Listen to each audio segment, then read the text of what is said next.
বহু বছর আগের কথা। একটি পাড়া গ্রামে গৌরবী তার স্বামী আর দুই সন্তান পুঁটি ও নিবারণকে নিয়ে বাস করত। বাসের কন্ডাক্টরকে জামাই করতে গিয়ে নিবারণের বাবা ঘর তৈরির টাকা ভেঙে গাড়ি, সাইকেল আর টর্চ কিনল। নিবারণের অনেক কম বয়স। সাইকেলটা দেখতে দেখতে নিবারণ বলল, সব একজনকেই দিয়ে দিবি, তোমার কি একটাই সন্তান?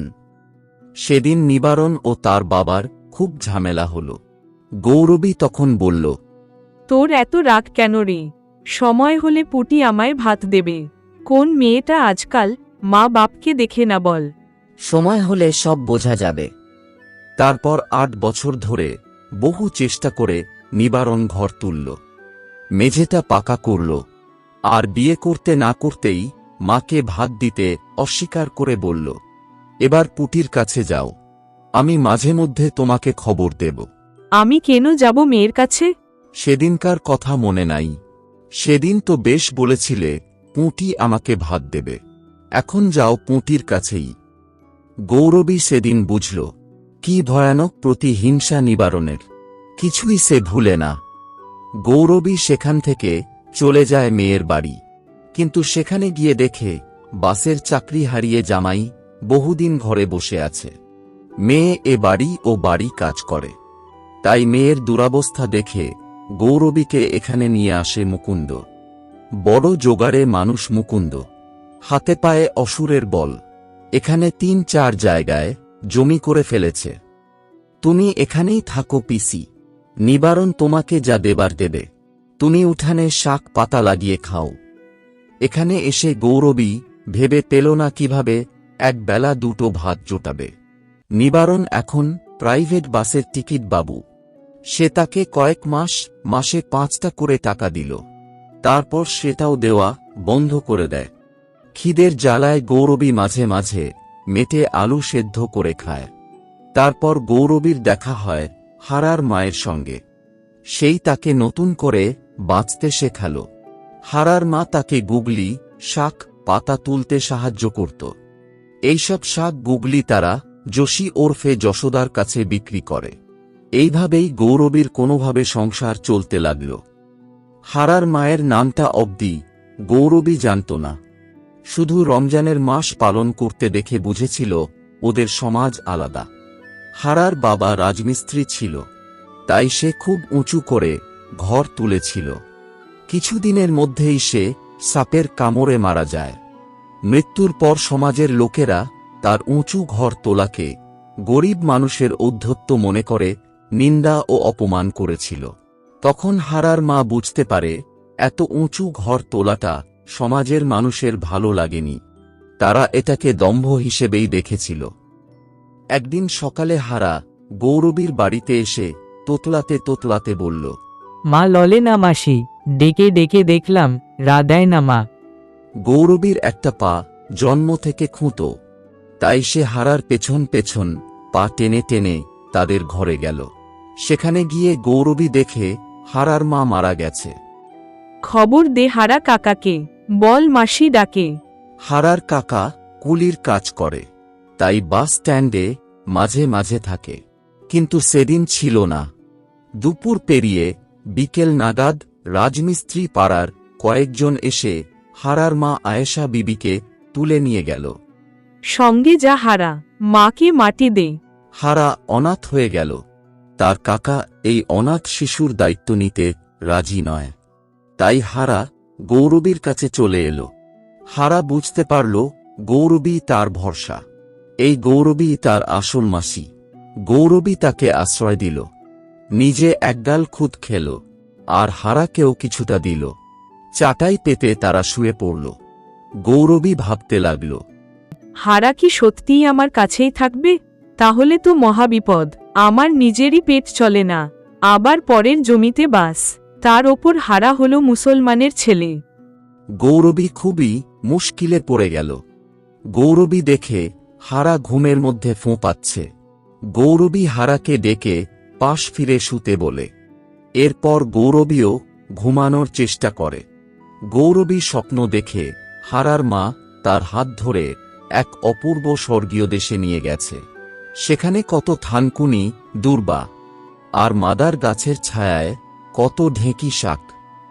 গৌরবী সকালে উঠে হারাকে বলল, যশীকে গিয়ে বল সে যেন আমার সঙ্গে দেখা করে, আর আসার সময় খালপাড় থেকে থানকুনি পাতা তুলে আনতে ভুলিস না। আর কেউ জিজ্ঞেস করলে বলবি মাসির উঠোনে শুয়েছিলাম, ঘরে নয়। গৌরবী পরম স্নেহে হাঁড়ির মধ্যে পড়ে থাকা মিয়ানো চাল ভাজা কুড়িয়ে বাড়িয়ে একটা ছোট্ট পোটলা করে হারার হাতে দিল, আর বলল সে এই খাবার খেয়ে যেন জল খায়। হারা যায় খাল পাড়ে।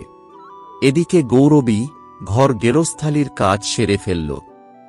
তারপর চাল, ডুমুর, মোচার কচি ফুল আর নুন দিয়ে উনুনে চাপিয়ে দিল। গৌরবী ভাবল কিভাবে সে হারার সঙ্গে একসাথে খাবে, আর কিভাবেই বা নিজের জাত ধর্ম বজায় রাখবে। তার সমাজের লোকেরা তাকে কি বলবে? গৌরবী খুব বিপদে পড়ে গেল। শেষে অনেক ভেবেচিন্তে গৌরবী নিজের ছেলের কাছে যায়। তার তো এখন অবস্থা খুব ভালো, সেখানে গিয়ে আশ্রয় পেলে মন্দ হয় না। ছেলে সেই সময় বাড়িতে ছিল না। ছেলের বউ বেশ ভালো ব্যবহারই করল, চা ও জল দিল। আমাকে 100 টাকা দিবি বউ, তাহলে একটা গরু কিনতাম। ঘুটে গোবর দিয়ে দুধ বেচে আমরা 2 প্রাণী বেশ চালিয়ে নেব। 2টি প্রাণী আবার কে কে? ওই একটা গরিব ছেলে বউ মাসি বলে ডাকে, তার মা বাপ কেউ নেই রে, বড় অভাগা। বাড়ি ফিরে এ কথা শুনে নিবারন্ত প্রচণ্ড রেগে গিয়ে বলল, ওহো, মাসি আর বোনপো দুধ খাবে, আর আমি গরু কিনে দেব। যাও যাও, মেলা বকো না। এরপর গৌরবী নিবারণকে হারার সম্পর্কে সমস্ত কথা শোনাল। শিগগির মুসলমানের ছেলেটাকে বিদেয় করো, পাপটাকে বিদেয় করে আমার কাছে চলে এসো। তাহলে হারার একটা ব্যবস্থা করে দে। ওকে ওর জায়গায় পাঠিয়ে দিতে হবে, মুসলমানদের দেশে, ওদের সমাজে। সেখানে হারা মরলে মরবে, বাঁচলে বাঁচবে। এই শত্রুকে বিদায় করো এক্ষুনি।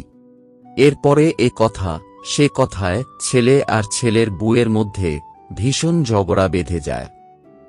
হারাকে নিয়ে গৌরবী সেখান থেকে বেরিয়ে যায়। হারাকে ছেড়ে গৌরবী নিজের ছেলের কাছে থাকতে চায় না, তাই গৌরবী ও হারা নিজের ঘরে আসে। রাতে গৌরবী হারার সাথেই ঘুমোয়, কিন্তু লোককে বানিয়ে বলে হারা শোয়ে উঠোনে। জাতিধর্মের ব্যাপারটি সে ভুলতে চায়। ইতিমধ্যে যোশী ওরফে যশোদা আসে গৌরবীর ঘরে। সে তাকে বলল, হারাকে শহরে গিয়ে ছেড়ে দিয়ে এলেই ভালো হয়। সেখানে সে ভিক্ষে করে খাবে, এতেই তোমার মঙ্গল হবে। যোশীর এই প্রস্তাব মানতে পারে না গৌরবী। কয়েকদিন পরে মুকুন্দ আসে তার কাছে। সে এসে গৌরবীকে জানাল, হারাকে বিদায় করে ছেলের কাছে চলে যাও পিসি। পাল বাবুদের কাছে আমি এই ঘরটা বিক্রি করব। এই ঘরে তারা গুদাম বানাবে। একটা মুসলমান ছেলেকে তুমি ঘরে তুলেছ শুনলে পাল বাবুরা রেগে যাবে। তাদের ঘরে পূজার্চনা আছে। দিশেহারা গৌরবী রেগে গিয়ে হারাকে বলল, মর মর, তোর জন্যই আমার এত দুর্ভাগ্য। তোর জন্য আমাকে সবাই কুকুর তাড়া করে। মর তুই, যেখানে ইচ্ছে বিদায় হ। হারা ভয় পেয়ে নিজের ঘরে ফিরে গিয়ে কাঁদতে কাঁদতে একসময় ঘুমিয়ে পড়ে। ঘুমের মধ্যে হারা যেন মাকে কাছে পায়। হঠাৎই তার মনে হল কে যেন তাকে ঠেলছে। ঘুমের ঘোরে হারার প্রথমে মনে হল এ যেন তার মা। ওঠ হারা ওঠ, আমি মাসি, ভয় নেই। চল আমরা শহরে চলে যাব। সেখানে গিয়ে আমরা ফুটপাথে শোব, ভিক্ষে করে দিন কাটাব। সেখানে কেউ আমাদের জাতের পরিচয় নিয়ে কথা বলবে না। ওখানেই আমরা 2 জনে কাছাকাছি থাকব, ছাড়াছাড়ি হবে না। অন্ধকারে গৌরবী আর হারা গ্রাম ছেড়ে চলে গেল। তারা পরিচয়হীন হয়ে বাঁচার জন্য চলে গেল শহরে। একবার শহরের জনসমুদ্রে মিশে যেতে পারলে জাতি ধর্মের আর কোনো ভয় থাকবে না।